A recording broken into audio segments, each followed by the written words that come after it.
I just want to emphasize a few points, and then we'll open it up for questions. And of course, there are some announcements that need to be made.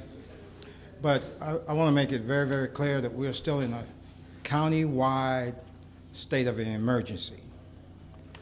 And I also want to caution municipalities, if our curfew is from 7 to 7, which is what I consider dark to sunrise, 7 a.m., 7 p.m. to 7 a.m. If a municipality wishes to impose a curfew that's more strenuous than that, they may have at it. They cannot impose a curfew that's less strenuous than the 7 to 7. I just want to make that point for all the citizens who are out there may be listening. And then the other point I want to make, wherever you are at, please stay there.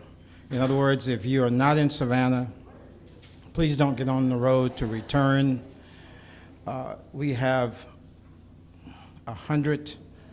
roughly 140,000 residents that are without power. So roughly you've probably got about 2/3 of the county without power. Crews are working to clear the roads. Georgia Power will be working to restore power. So in many cases you will come home and you will not have any power in which to do anything with. So you need to shelter wherever you're at and shelter in place. And if you're in your homes here, we urge you to stay off the streets. If you all have been moving around, you've noticed the majority of the traffic signals are out. And in my moving around the county, I've already witnessed 2 wrecks as a result of those traffic signals being out. So we need to keep that in mind. The other thing is, with a great deal of regret, that we have to acknowledge that we've had 2 deaths associated with this hurricane, and 2 confirmed deaths.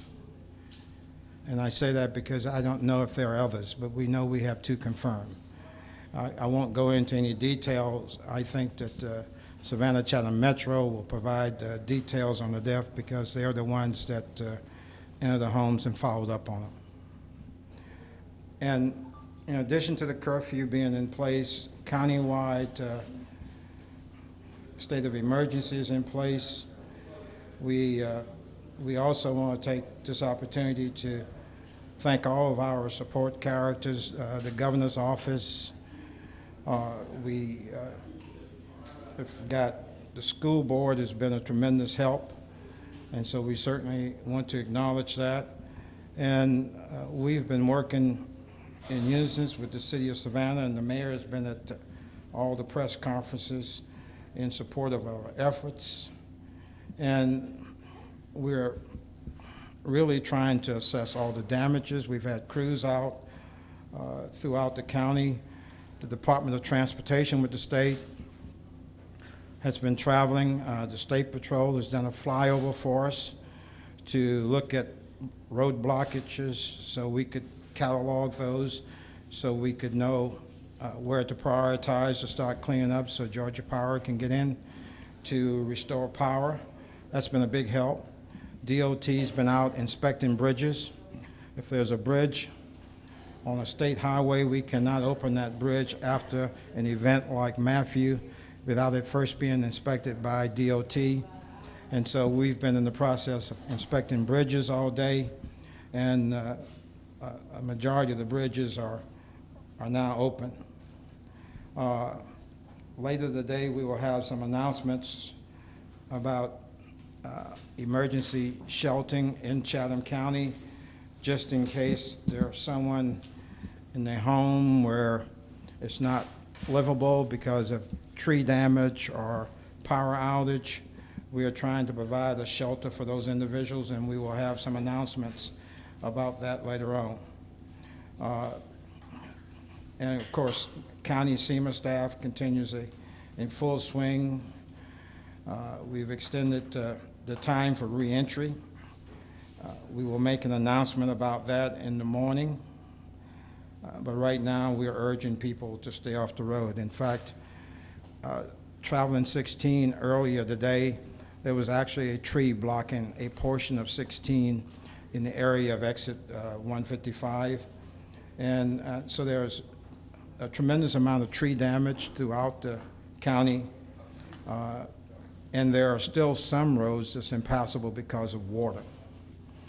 And so it will help and aid the emergency workers in trying to accomplish their task of getting the county back in business if folk will just stay off the roads and stop trying to navigate standing water and roads with trees. So that's the reason that we're advising you to please stay home.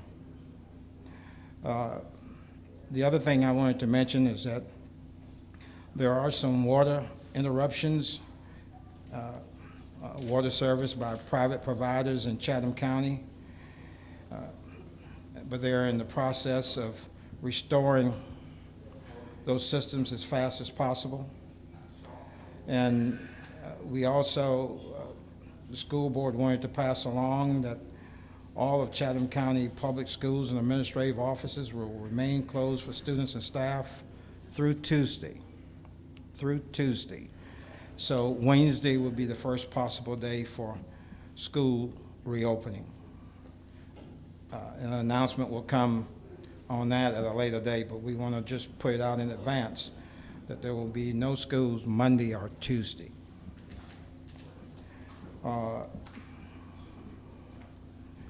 And with that, I wanted to invite Dennis up to give you more details, and then after Dennis, County Manager Lee Smith. So we'll have Dennis Jones and Lee Smith, and then Lee's got a series of announcements that he wants to make, and some other individuals that he wants to introduce. But before Dennis come up, Mr. Mayor, you have anything that you? Okay, and we have a number of city council members who are here, and we appreciate their show of support. Dennis? Thank you, Mr. Chairman. Mr. Chairman did a really good job of summarizing some of the efforts that have taken place throughout the day. I'd like to go into just slightly more detail about some of those activities. Regarding transportation, we do have transportation resources in Chatham County where we are able to pick up those people who have stayed behind, who are now seeking shelter. We are also looking at using some of those transportation resources to begin a process or at least put a plan into place as to how we're going to get the people who we evacuated to Augusta, Richmond County in order to get those people back in so we can relieve some of the stress from our neighboring municipalities and governments. For communications, some of you may have had experiences with some phone outages, some cell phone interruptions, maybe some data interruptions. I'm told a lot of those have been mitigated. There's still a little bit out there, so just be patient. Crews are working to get some of those services reestablished already. Our public works crews throughout our community are working diligently to assess the damages of water, sewer, and other critical public works facilities to see what it's going to take in order to reestablish some of those services. Fire and police are doing a wonderful job. They're out, you've probably seen them, they're out in the communities, they're identifying where those hazards are, they're identifying where the significant needs are, and they're responding to the calls that come in for service. We're taking an active effort to look at what is our damage assessment. We're looking throughout our community from Bloomingdale to Tybee to find out what the damages are so that when we have a really good assessment and a situational awareness of where these centers are, we can take our damage assessment teams and be able to deploy them in the appropriate places. Human services and mass care, we're opening up a shelter for those people who stay behind.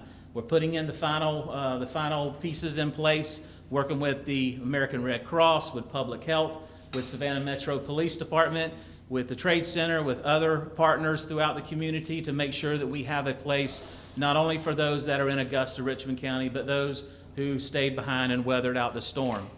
We're looking at search and rescue efforts. We do have teams coming in from the state and from the federal government to come in and help us with search and rescue efforts. Thankfully, we don't have any significant hazardous materials issues in the county, We do have some, but we don't have any significant ones. Pets and animals is really not an issue for us right now, thank goodness. All of our pet services were evacuated prior to the storm, so we really don't have a lot of pet and animal related issues right now. Food and water, Salvation Army, the food bank, we've got other private sources that are helping us out with food and water issues, so a lot of those issues are coming along rather nicely. Power's the big issue. As the chairman mentioned, we got about 141,000 people roughly without power in Chatham County. Georgia Power's on it. All right, they've already been in the community. They're looking at where they can get the biggest bang for the buck, what they can restore fastest in order to reach the most amount of people. So they're working on that. As far as public information, we're doing these press releases on a regular basis. We're sending out information not only to the media, but also to the general public. We're establishing a reentry and recovery line. That number, if you would like to write this down at home, 912-644-8811. Again, 912-644-8891. All the reentry information will be posted through that hotline, as well as through Twitter, through Facebook, through text messaging. It'll be posted on the SEMA website and shared through other partner websites. So if you want information about reentry, you can go to any of those sources and be able to find it at a moment's notice. Okay?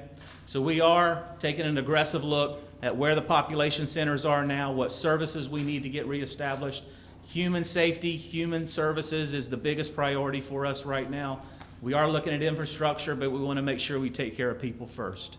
In Chatham County, we're 9 different governments, we're 9 different entities, but we're one community. That's the way we are responding to this event. We're responding as a whole community, and we're all unified in the effort. Thank you. Dennis, before you leave, would you mention something about GEMA or Homeland Security support from the state, and also the possibility of FEMA coming in? Absolutely. We have had embedded with our Emergency Operations Center representatives from the Georgia Emergency Management and Homeland Security Agency. They've been with us 24 hours every day. So I'm very thankful for the support that Director Butterworth and Governor Deal has given to the agency and to Chatham County. Governor Deal and Director Butterworth from GEMA have visited the community. I've talked numerous times with not only the Director of GEMA, but also the Deputy Director of GEMA, and their support for our community is evident by the people that they have supplied for us. Today, several other of their field coordinators arrived in Chatham County, again, to assist us with the recovery efforts. At this time, we are taking every possible measure we can to get as much support as we can, not only from the state, but from our partners throughout the region, from the federal government, and we're going to continue those aggressive efforts to try and maximize our recovery effort. Dennis, what was that number again, please? The reentry number is 912-644-8811. 8811? 8811. Okay. I thought it was 91. 8891. 88. All right, let's start over. Okay. 644-8811. Thank you. Okay? Thank you. 644-8811. You got it. Okay. It's called 30 Minutes of Sleep. First, we appreciate all of you coming this afternoon. I do want to say before I get started, when we look at the operations center here and also downtown with the city of Savannah, working as Dennis said with all the municipalities, it's been amazing. You watch people sleep in shifts on 30 minutes or an hour. We've watched people who have not ever worked together come together like they're brothers and sisters, and that's amazing to see a community come together like that. From Red Cross to the state to State Patrol, you name it, everybody's come together. It's been great. And SEMA and also all the cities have done a great job. I said this morning, we'll say again, we're asking for patience. This is going to be a long, arduous process. This is not going to happen overnight. The damage that we have out in the community, as the chairman mentioned, is extensive. I think it was stated in one of our press conferences that this is the biggest storm to hit the Savannah, Chatham County area in over 100 years. And obviously, people are very anxious to get back, but it's going to be a slow process. We ask people to monitor local television, local radio, Facebook, Twitter, go to the website for SEMA, and I think it's Chatham Emergency, Chatham's Emergency, emergency.org. And if you'll go to that, we'll be giving regular every hour or two updates on reentry. We're asking people to stay where you are for now. If you come in this afternoon, tonight, or in the morning, you will not be able to get to your homes. Roads are blocked. In many cases, the chair and many of our sheriff's deputies, Metro, have been out, and there are miles of roads that you cannot get through, and many of you have been riding out in the community and know that. There has been aviation flyovers to look at damage, and we are doing that, trying to find out exactly where Georgia Power and also our crews. We've got crews coming in, several hundred folks just with chainsaws. So some of those are arriving, and will be helping Public Works in some of the cities to clear roads, which is going to help us substantially. The schools have been mentioned. They will be closed through Tuesday. They are, as reentry phases are implemented, only critical and essential workforce are reported to report to their direct supervisors, so you need to check with your supervisors. I do also want to mention, I talked with the sheriff. They've got some flooding situations on Carl Griffin Drive, and they've been working. They are still without power at the jail. We've got about 1,600 inmates, and it's taken a lot to manage that facility, a small prison with limited resources. So we appreciate the sheriff, his deputies, and what he's doing, along with Metro Chief Jack Lumpkin. The EOC is in full operation. We've got the recovery number, and Dennis, we also have the 4500 number, correct? The 201-4500? So we do have 201-4500, that's 201-4500 that people can call. We appreciate, we have had thousands of calls today in reference to people having down power lines, trees in the yard, damage to their homes. That's terrific. Call us, because we need to know where to send our assessment team. That's fine. We've also had medical emergencies so that we can prioritize those. So keep those calls coming. We've got volunteers who have worked 36 hours straight, few minutes sleep. So anyway, we appreciate you getting the information out for us. I do want to introduce the Superior Court Clerk, Dan Massey. I think he had an announcement very quickly too. Thanks, Lee. Last Thursday, in anticipation of the current crisis, Judge Michael Karp, the Chief Judge of Superior Court, entered a court order declaring a judicial emergency. The effect of that order was to suspend all judicial operations Thursday starting at 10 a.m. and going through Friday at 5 p.m. The effect of that order also suspends deadlines that people may have in filing on cases and the statute of limitations on cases. On Monday, it is Judge Karp's intent to extend that judicial emergency order through Tuesday, through the workday of Tuesday. At that time, he will reevaluate the situation and make a decision. With that in mind, all jurors that are subpoenaed to be in court for Monday, you do not need to report. Those jurors that were sent home last Thursday and told to report back to court Monday morning, you do not need to return. Both sets of those folks, the jurors that were sent home and the prospective jurors, need to start resuming calling the juror information line on Tuesday evening. And that number is 652-7169. 652-7169. They need to start calling Tuesday and be prepared for court on Wednesday. Thank you. If you have any questions, I'm sure that our state representative, or Dennis, or Lee or the mayor can certainly answer. That 201 number, is it 912, Lee? Yes. And that's you urging people to call about, items that, you know, they've experienced at their home, you know, if they're having, you know, obviously if you're having certain emergencies, call 911. Okay, medical. But damage, if you have damage to your home, if you see power lines down, because we're doing things by air, we may not be in your area for a day or two, so if you know that, that's gonna help us get teams in and know exactly where Georgia Power needs to go specifically on power lines. So please let us know what you see. Nothing is too small. For the shelters that you mentioned, you're working on setting up for people who are here and need shelter and also transportation to them. How can people reach out and say, I need transportation for this? Same thing on the 4500.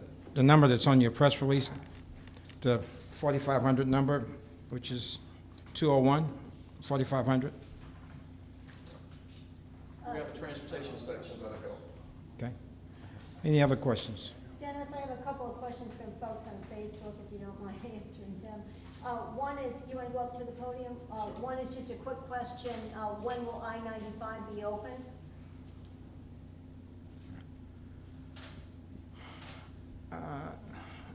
We'll bring Dennis up, but that's really a multi-state question. Part of it's flooding in South Carolina, and Well, I-95 is not closed, okay? I-16 is, but I-95 is not closed. What we have closed are the ramps in order to get into Chatham County, okay? So you can travel up and down I-95, you just can't get off a ramp and come into Chatham County. We've also got several checkpoints along the perimeter of Chatham County. As I mentioned earlier, we are in a phase one reentry process. Phase one is render safe. So we want to make sure that we get the services throughout the community, emergency services throughout the community to render the area safe so that we can traverse from point A to point B. The next step to that will be getting other partners in place in order to establish critical services. Georgia Power is part of that. Our public works entities are part of that. We've got to have those essential services in place so that we can support the general population. And that is phase three, is the general population who belong here. then 16 now, westbound is open. 16 is actually still contraflow, I believe, last time I checked. That's what I'm saying, westbound. Right. Westbound is still open, eastbound is still closed. At some point, the Georgia Department of Transportation and Georgia State Patrol will make the decision to start removing those barricades. That decision's made at the state level, not at the local level. So I-95 is open, I-16 is still closed coming back into Chatham County. Is there a timeline on those phases, or too early? There's not a timeline. It all depends on how long it takes us to render safe and then how long it takes us to establish certain critical services. We'll update those timelines in the morning. Absolutely. We'll have another press conference tomorrow at 10 o'clock. It'll be over at the Civic Center. We'll have a better update for you at that time as far as the reentry process goes. We'll have a better understanding of where the damage assessment process needs to focus on, and we'll also have a better idea as to how many people we expect to be sheltering in the community. Dennis, if you're going to allow students to go back to school as far as Wednesday, is it something to look forward to for the people of Chatham County? If you're letting the kids go back to school, is that like a barometer, like Wednesday we should start seeing a lot more traction? I think it says that you have to have folk coming back to the county no later than Tuesday morning if you're going to have school on Wednesday. I think that that's sort of a parameter if you're looking at it. And also, we postpone our county commission meeting until Tuesday. And we're going to take a look at that in the morning, and we may even have to postpone that further. You said you had 140,000 without power.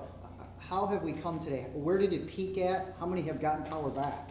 That you guys, what process you got? Actually, as we were meeting, I got an update. It's down to 119. I believe the peak was 141. It's down to 119, roughly 119. So you can see that Georgia Power has been making progress throughout the community. And that's households, not residents, right? Or That is number, well, it's actually, customers. yes, customers. Can you speak a little bit to the, what seems to be a continued frustration from people who think they should be able to go back immediately? And I know you've spoken to that, but do Yeah. you think of a new way to It's- tell them your concerns? Yeah, it's called safety. we are concerned for their safety. I've been riding this entire county, and it's scary. And I won't tell you some of the things I did to get around in the county because they were not best practices. So we are concerned about their safety, and that's the only reason that you don't want them in here. For every other reason, you want them back as quickly as possible. And that's all it's about. There's a lot of trees down all over the county. I know you've said that. Has the cleanup already started, or when would that start? First was declare major thoroughfare and then start working on the side roads. And we were clearing those roads so Georgia Power can get their crews in to start restoring power. And then as far as the rest of the cleanup, that won't happen until we've rendered reentry safe and people can return, streets are open, and Georgia Power are free to move around the county. Has Georgia Power given any sort of update on when they think power could be restored?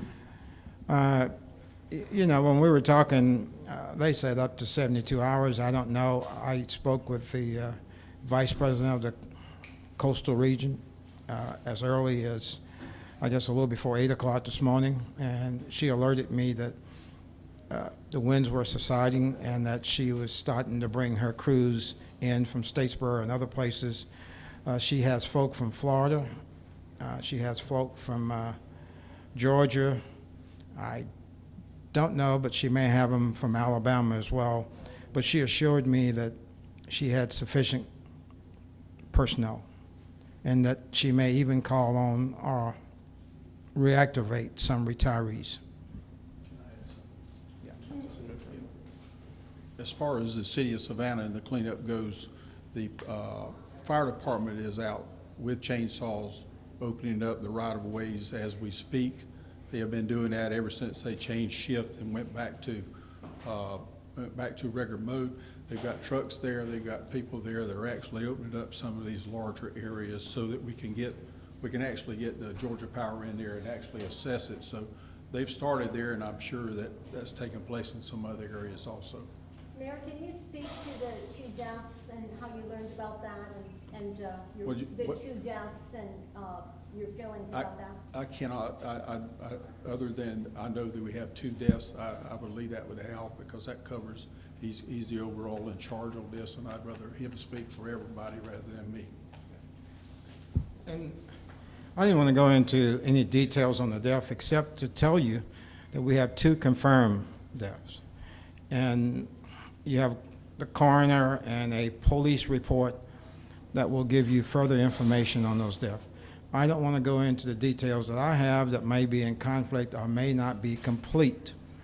And then you have loved ones involved, and they're hearing 2 different stories about their loved ones.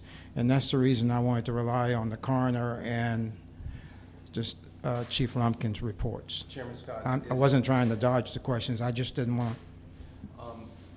This is just basically for people who are going to be traveling after the curfew tonight. Are press credentials going to be sufficient to provide to law enforcement if we get pulled over going home this evening? I think that we have law enforcement who do anything they can to work with citizens. And if you have a valid ID and your driver's license, for instance, have your address on it, and you're on your way home and you're coming from your assignment as a press person or volunteering somewhere, I'm certain they will allow you to carry on to your house. They're not going to be unreasonable. Chairman, 2 questions.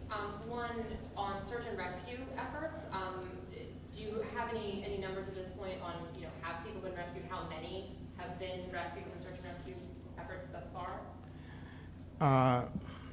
If I've heard a number of 7, but I don't want to go into detail because I don't know if that's a good number, but I've heard 7. Okay. Also, on the power outage at the jail, can you or anyone else expand on that a little bit? What is the situation of the jail? What's the status of the inmates there? The jail is just like any other residence that's out. There was a tree that came down over the power line, took out the power.